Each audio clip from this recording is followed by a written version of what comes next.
बार मैंने ऐसा दृश्य देखा है, वहां से दौड़ के आते गले लगाने के लिए प्रधानमंत्री के ऊपर में जबान पड़ते हैं।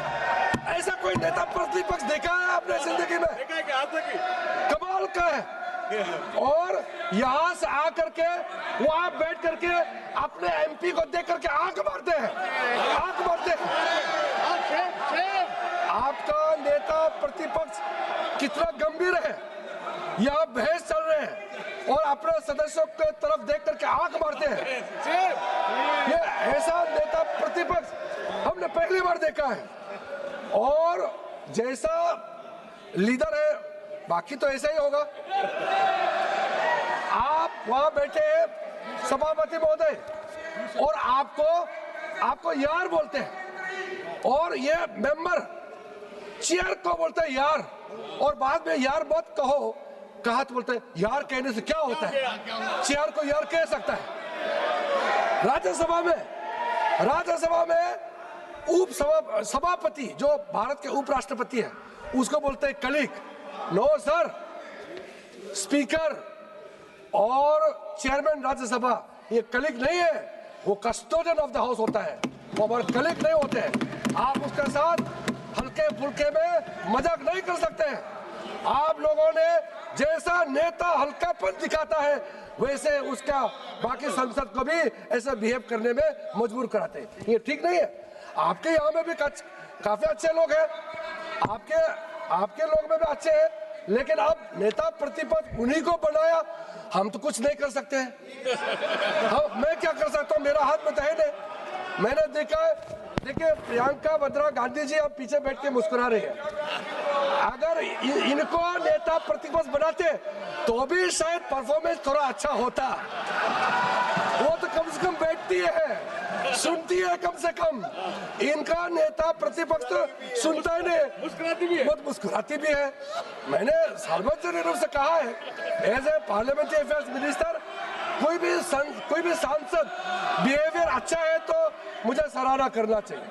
देखिए सर, मैं जरूर भारतीय जनता पार्टी का सदस्य हूँ, मंत्री हूँ, लेकिन पार्लियामेंट्री अफेयर्स मिनिस्टर होने के नाते कोई अच्छा व्यवहार करे तो उसको सराहना करना मेरा दायित्व है। सर, जब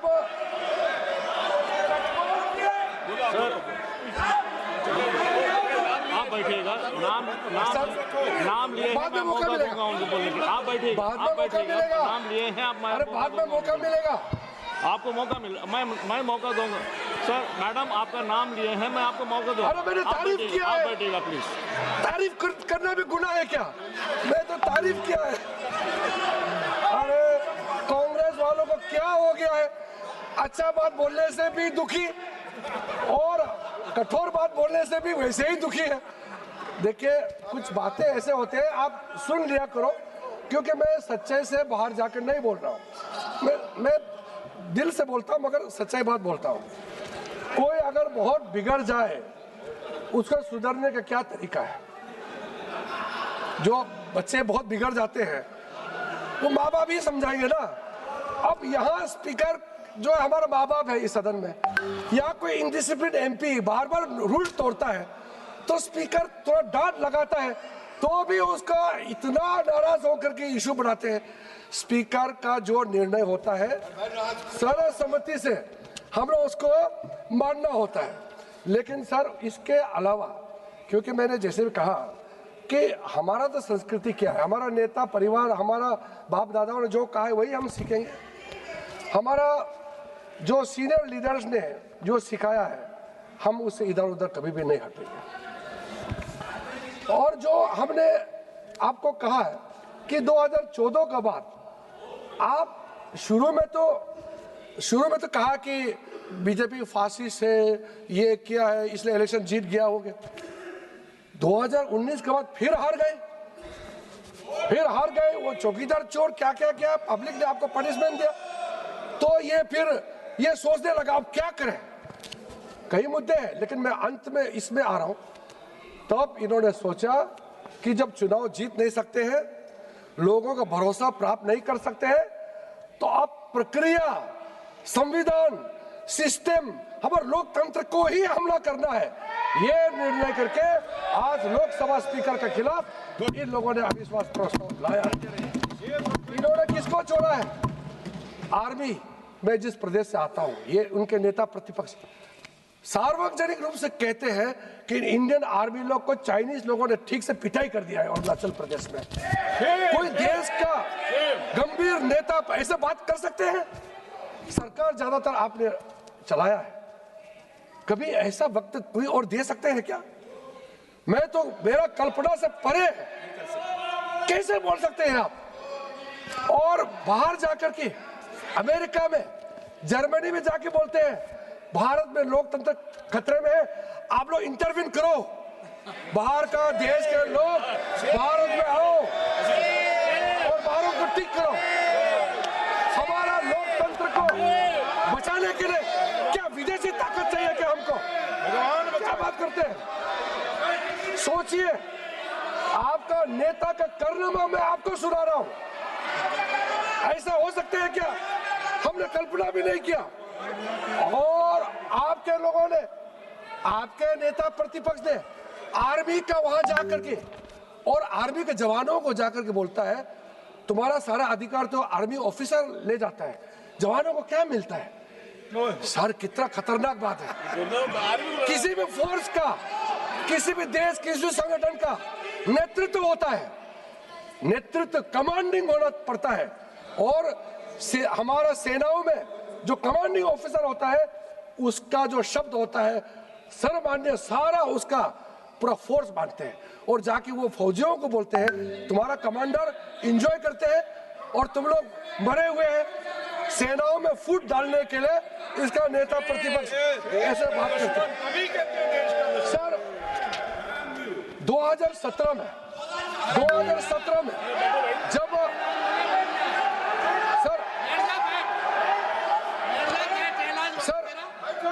सभापति महोदय, 2017 में जब डोकलाम में भारत और चीन का सेना आमने सामने में जब वहां पे टेंशन बना हुआ था, उस समय चुपचाप से उनका नेता प्रतिपक्ष चाइनीज एम्बेसी में जाकर के चाइनीज एम्बेसडर से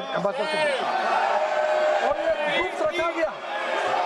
गुप्त रखा गया और बाद में चाइनीज एम्बेसी के वेबसाइट में पब्लिश हुआ। तब जाकर के उन्होंने कहा हम तो जानकारी प्राप्त करने के लिए गए थे चाइनीज एम्बेसी से, इंफॉर्मेशन, यानी कि वो हमारा आर्मी, हमारा सरकार को भरोसा नहीं है, चाइनीज एम्बेसी से इंफॉर्मेशन लेना है इनको, वहां से जानकारी लेना है इनको। आप सोचे, इसके लिए माफी मांगना तो छोड़िए, आज तक इन्होंने अफसोस प्रकट भी नहीं किया है। सर, आज कह रहे थे कि प्रधानमंत्री जी को ये लोग नीचा दिखाने का कोशिश करते हैं। 2013 में सर, सभापति महोदय, 2013 में यूपीए सरकार के समय में उनके रक्षा मंत्री ने इसी सदन में खड़ा करके रिकॉर्ड में कहा है कि पूरा भारत चाइना का जो बॉर्डर एरिया है वहां रास्ता इसलिए नहीं बनाया, ये इंडियन गवर्नमेंट का डिसीजन है, नहीं बनाना है, अगर बनाएगा तो चाइनीज आर्मी आ जाएगा और सारा बॉर्डर एरिया को अंडर डेवलप रखना है। ये इनका डिफेंस मिनिस्टर का ऑफिशियल स्टेटमेंट है इस सदन का। पी चिदम्बरम, इनके जमाने में गृह मंत्री भी थे, वित्त मंत्री भी थे। मुंबई अटैक हुआ, उसके बाद इतने साल बाद में पी चिदम्बरम जी कहते हैं कि हम लोग बदला लेना चाहते थे, अमेरिका ने कहा कि बदला नहीं लेना है, चुपचाप बैठो, इसलिए डर के हम लोग चुपचाप बैठे। इनका चिदम्बरम का स्टेटमेंट, ये मेरा स्टेटमेंट नहीं है। आप तो दूसरे सदन में सदस्य है, रिकॉर्ड में है, आप जाकर के पूछो और आप ऐसे बात कहते हैं सर। और आप सर, इन लोग ये सुन नहीं सकते हैं, ये सुन नहीं सकते। मैं तथ्य से बाहर नहीं बोल रहा हूं सर, मैं जो आज कह रहा हूं मैं रिकॉर्ड पे कह रहा हूं। एक भी सदन का रिकॉर्ड या बाहर का रिकॉर्ड से बाहर मैं एक शब्द नहीं कह रहा हूं, और ये लोग बच नहीं सकते हैं, ये लोग बच नहीं सकते हैं।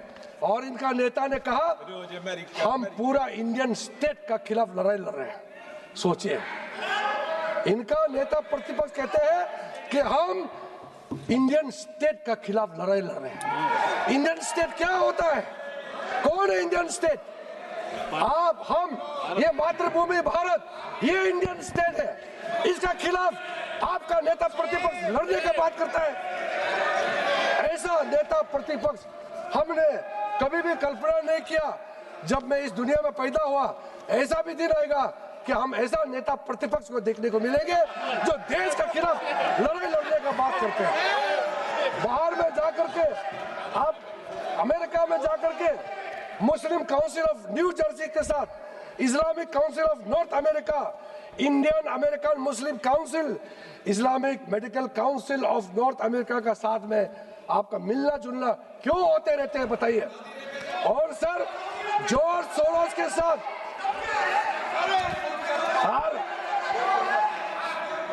सर सभापति महोदय सुनिए, आप सुनिए। सऊदी अरब तो हम भी गए हैं।